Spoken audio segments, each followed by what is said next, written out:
Here's an interview from one of our past shows on Rock and Metal Revival. If you're interested in hearing full shows, go to our Facebook page and check out our list of affiliates for times and places where you can hear Rock and Metal Revival. From the classic Deep Purple album Burn, there is Mistreated on the Rock and Metal Revival, and the album Burn is celebrating its 50th anniversary, and with us today is bassist and a vocalist from that album, Glenn Hughes. How you doing, Glenn?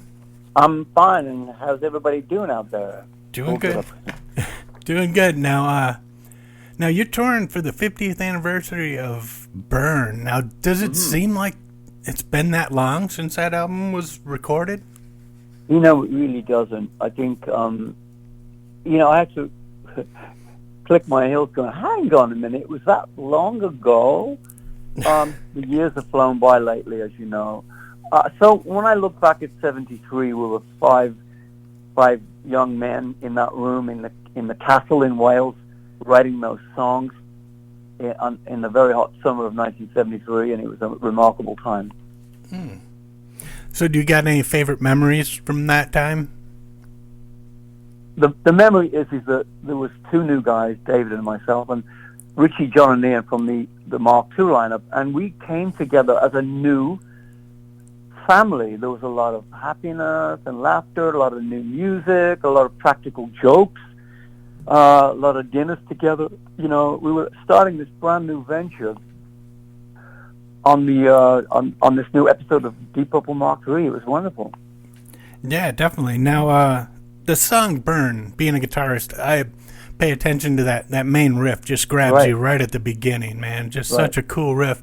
But it kind of changes at the end. Was that something that was planned out, or is that just the way it was recorded on that track? I think it was. We wrote in that room together, and as we were writing, Richie maybe changed it up a little bit. I think it's just, we weren't like trying to make it. I think when you write rock music perfection, it doesn't really work. You just play from the heart and from the hip, and that's what we were doing. Ah, okay. So another thing, like the song "Sail Away," it's got such a cool intro, cool opening. Thank you. What is that? What effects are you using on your bass? Because that just sounds so cool. I know you got some distortion on there, but anything else going on? I didn't use any pedals. It was my Hiwatt 200, one of my Hiwatt 200 amps, which I still own. It was. I wasn't going for a real heavy distortion, but the sound of the bass itself, that 1962 P bass, and that amplifier, which is remarkable amp, was the sound of Glenn Hughes in Deep Purple. Nice. So now you're going out on tour in a few weeks here and doing the 50th anniversary of Burn, and you're going to be have a co-headlining with Yngwie Malmsteen. So how is that going to work as far as one night you're going to headline, one night he's going to headline? I don't know. It is co-headline, and Yngwie's a good. I want people to know we're really good friends. I've known Yngwie since 1983, and we have kept in touch, and he played Mistreated with me at the Marshall 50th anniversary 10 years ago in London at Wembley. And as we were playing that song, I looked at him and he looked at me. I'm going, you never know. So here we are. Will Yngwie play with me? I'm not sure. He knows all my songs. Regarding who's going to play first or second, we're going to have an opening act. Yngwie and I will have an opening act. And we'll see. I don't know. I don't really care who or what. When I go on, I'm playing my show to my fans. And I'm sure both fan bases will have a great time together. You've got a virtuoso guitar fans in the audience. You've got vocal fanatics and bass playing fanatics. So it should be an interesting evening. Oh, definitely. It sounds like a great show. It will be. And especially if Yngwie or whoever's one of you guys comes out and jams with the other, that would be pretty amazing right there. Again, we haven't spoke about it, but he knows all my songs. Oh, nice. So, will I say it's going to happen? I can't say. Okay. But we're playing in the same evening together, so you never know. So what can we expect? I know you're going to play Burn a lot of tracks from some Burn and some other Deep Purple stuff. Are you gonna dig out anything else, or be play some classics from Stormbringer and Come Taste the Band, and then there'll be a few songs from Burn, quite a few, and it's going to be a selection of songs from that era. And I think if you're a rock fan, if you're older or younger or mid age, I think if you're a rock fanatic, you will know these songs. So I'm smiling because it's a celebration of those classic songs. Yeah, definitely. Now, you've done a lot of performances on tribute albums. I've gotten to hear a lot of them, and I was wondering, did you ever work with Yngwie on any of those songs? I know because you did a Dio.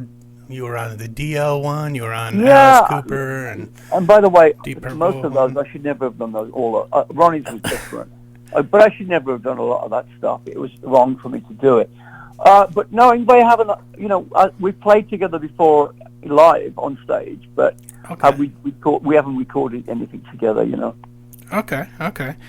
And one of my favorites you did with on the Alice Cooper Humanary Stew, you did Only Women Bleed, and it's just like goosebumps through the whole song, and then at the end I'm just like, whoa.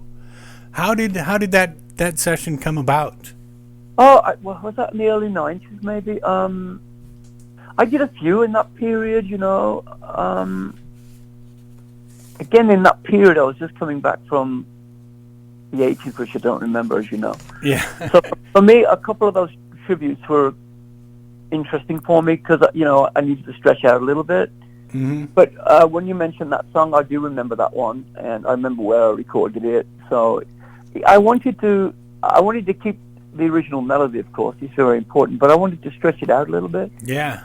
I think Alice was happy with that, so good. I couldn't imagine him not being happy with that. It was he's a good friend. Yeah. Oh, that's cool. So, who's going to be in the band, the touring band this time? Is it the same band you had last time? My long-term guitar player, Søren Andersen from Denmark. Okay. He's been with me for 17 years. He's my right-hand man, and he is such an amazing talent, and one of my best friends, of course. On drums, Ash Sheehan, from 5 years, he's been with me now. He's a scholar, he reads music, and he's a multi-instrumentalist and an amazing drummer. He plays the Ian Pace stuff wonderful. I have a new keyboard player, Bob Pritzema, from Amsterdam, and he's the new guy, and we are playing across the world for the next 18 months, starting in New Jersey, Wednesday, August the 16th at the Landis Theatre, and we can't wait to see you. Nice. Now, you just left the Dead Daisies. You were with them for a couple albums and stuff. Now, what facilitated you leaving? And was it just your contract was up and you figured you'd go do something else, or? Well, no. David Lowy. I met with David Lowy in the spring of 2019 privately, and he asked me if I'd like to write some songs for the band. So I did, and I brought them to them in the summer of 2019, and we went to Sunset Sound and made these in Hollywood, my favorite studio, and I've just finished Black Country Communion, and I wrote 3 songs, and they were demoed, and they turned out great. So David and I decided I would come in and join the band. John Korobe was leaving, and Marco was leaving, and I came in, and then we made the album, and then the pandemic hit. Yeah. And then the first album came out in 2021, Holy Ground, and it was accepted really well. Then I wrote another song with Doug and David in 2022, and that came out about a year ago, called Radiance. Now, at the end of the end of last year, David Lowy he wanted to take some period of time away to visit his family in Tel Aviv, and I decided with my manager that I was going to not take a break, that I was going to get back with my band and also get back with Joe, Jason, and Derek to make Black Country album number 5. So I've been busy doing that all year. I've done 3 European tours already this year. I'm about to go to Copenhagen tomorrow and do another show this weekend. And next week, again, we talk. So listen, everything is good with me and the Dead Daisies. I decided I would take a break from that band and go back with my own group of guys and do Black Country number 5, and all is well. Okay. Cool. Now, you always seem to be doing something musically. You're either, you did the Dead Daisies, Black Country Communion, or your solo stuff. I mean, where do you find the energy? Because, Well, for me, I don't think about a number. I get a lot of sleep. I have a very happy life, a great marriage, and I'm clean and sober a long time, and I write. The key for me, I keep saying this, hashtag music is the healer. I write, I think people know this, I write new music, whether it's just a couple of lines or a couple of verses. Every single day I'm alive, I'm writing new music. So I have the catalog of over 1,000 bits and pieces of new music that I listen to, thinking I'm going to finish this or I'm not going to finish this. That's what keeps me fresh and ready for the next thing I'm going to do. Okay. So now, creatively, what keeps you writing? Are you looking for the perfect song, the perfect melody, chord progression, or are you just expressing yourself? For me, it's a melody. I've always got a guitar in my hands. I've got guitars in pretty much every room in my home. I travel with guitars. It could be a chord, it could be a sound, it could be a groove. I do write a lot of songs behind grooves, but for me, it's a melody. A melody will come to me late at night or early in the morning. It'll come to me, and I go upstairs in my studio, and I finish it. Oh, nice. So now I saw a recent interview you did, and you were talking about Eddie Van Halen. He offered a job in Van Halen at one point and stuff.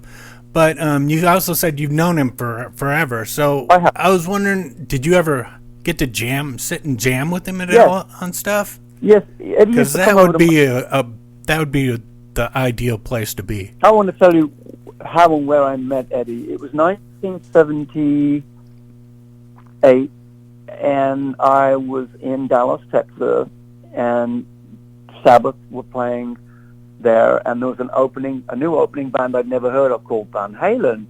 So I'd never heard of them, of course. So I went to the show, and I saw Eddie play with his brother and Michael and David. And after the show, I was backstage, and Eddie's manager was my ex-touring manager. Noel Monk was managing Van Halen, and that's how I got to know Eddie, because Eddie was introduced by Noel Monk. He checked the history books on Noel Monk, Van Halen manager, but he was a tour manager for Glenn Hughes in Trapeze. So Eddie found me backstage, and we became fast friends. And a year later, they were making the second album, and he came over to my home a few times, and we jammed in my studio, and we've been friends all along. And in the 90s, I was over at Eddie's house, and he said, in the 80s when Roth left, we were thinking about getting you in the band, but, things were not good for you back then. Maybe I'd had one too many drinks. And I said, that's really interesting, Eddie. I was very honored that he would even think about, because Sam's a good friend of mine too, but the idea of Eddie thinking about that was really cool. Yeah. Of course, it never came about, but the idea they were going to maybe, look, we were really close friends, and it's a really honor for them to ask me to join. So I'm really honored they thought of me. It really was a great feeling. No, I bet. Now, I loved that Fused album you did with Tony Iommi. Yeah.